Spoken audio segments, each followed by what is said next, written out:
Well, I hope you've had some chance to think about how can we express the change in the temperature field, the example that we took in our last video, in the form of derivatives. We've also posted some quiz questions, and hopefully you've given it a shot. Um, by the way, in case you have any doubts about any of the content that we're discussing, feel free to book a session with me through the website, and I'll be sure to get in touch with you and to clarify all your doubts.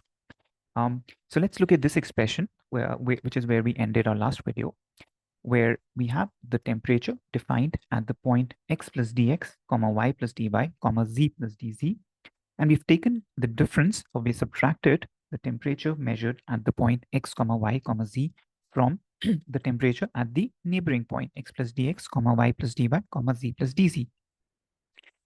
And the question for us is, how can we express this expression in the form of derivatives? So let's give it a shot. Let's say I were to add and subtract, and this is sort of like doing a bit of jugglery. Let's say I'm going to add and subtract terms of the following form. So I have x plus dx, comma y plus dy. This is an expression which is already given to me, and z plus dz. And let's say I want to subtract from here something which looks like x plus dx, comma y plus dy, comma z. And since I'm subtracting a term, I'll add the same term so that the net expression remains the same. So I'm going to add the same term back into this expression. So I have x plus dx, comma y plus dy, comma z. So the net effect of this subtraction and this addition is 0. Both the terms are exactly the same, so they cancel out. And we already have another term, which is x, comma y, comma z, which comes from here, right? But notice what this kind of a jugglery allows us to do. If I look at this term, let me use a pen with a different color. If I look at this term and this term, if I look at these two expressions together, notice that x plus dx, the argument x plus dx is common to both of these terms. Y plus dy is also common to both of these terms. And it's only z which is changed from z to z plus dz.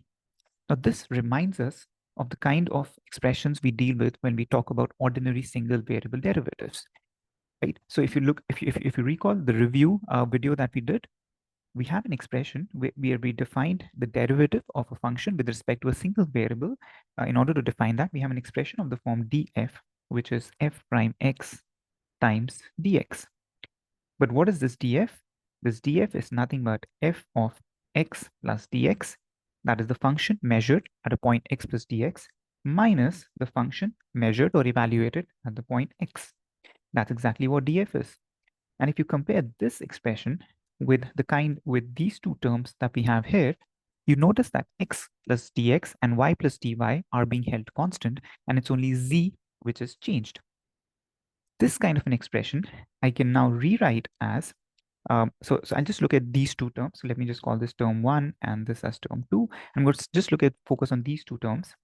So I have x plus dx, comma y plus dy, comma z plus dz, minus x plus dx, comma y plus dy, comma z. And let's say I divide this by dz, right? So you have this numerator, and I divide by dz and multiply by dz. And I take the limit of this expression as dz tends to 0. This term, the ratio of t x plus dx, comma y plus dy, comma z plus dz minus t x plus dx, comma y plus dy, comma z divided by dz in the limit that dz tends to 0, if this expression is well defined, is what we called the partial derivative of the function t with respect to the variable z, since only z is being varied between these two terms. So we use a different kind of a notation to express this partial derivative, and we write this as dou, which is like a d with a curly sort of a upward curl. So it's d dou t dou z dot dz, which comes from this residual term here. And this expression is what we call the partial derivative of t with respect to z, of t with respect to z. And the reason it's called a partial derivative is because the function t depends upon more than one variable, right? In this particular case, it depends upon x, y, and z. But for the purpose of evaluating this expression, we have held the two variables x and y as fixed, constant, and the only variable that we are varying is the only independent variable that we are changing is z. So we are partially changing t with respect to z, and this expression, the net expression in the limit that dz tends to 0, or in common language, as dz becomes very, very small, this expression is what we call the partial derivative of t with respect to z. Now, if you play this game along, you'll see that while I'm able to express this, the total change in the temperature um, as I've already introduced one new term, which is I can introduce the partial derivative of t with respect to z. Now, can you do one more step and perhaps write or introduce another term, another subtraction and addition of a new term, so that the whole expression can be written in terms of partial derivatives with respect to x, y, and z. So I'll give you some time to think about this, and I'll see you on the other side in the next video where we'll complete this expression. Thanks for watching.